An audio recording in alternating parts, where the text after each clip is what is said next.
ಆಸೆಯ ಭಾವ ಒಲವಿನ ಜೀವ ಒಂದಾಗಿ ಬಂದಿದೆ. ಹೊಸ ಬಗೆ ಗುಂಗಿನ ನಿಶೆ ತಾನೇರಿದಂತಿದೆ.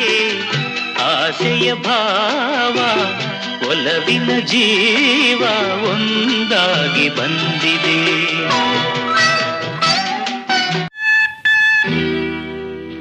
Hello, Mohan speaking here. Mister Mohan, ಸ್ವಲ್ಪ ನನ್ನ ರೂಮಿಗೆ ಬರ್ತೀರಾ? ಇಷ್ಟು ಕೆಲಸ ಸಾಡಕ ನಾಳೆ ಮಧ್ಯಾಹ್ನ. ನೋಡಿ, ಯಾವ ಹೊತ್ತಿನಲ್ಲಿ ಯಾವ ಕೆಲಸ ಮಾಡಬೇಕು ಅಂತ ನನಗೂ ಗೊತ್ತು. Urgent work. ಓಕೆ ಮೇಡಮ್, ಬರ್ತೀನಿ.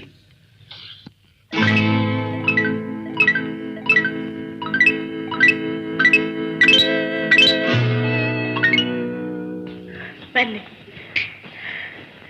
ನಿಮ್ಮನ್ನ ಕರೆಯೋಣ ಅಂತ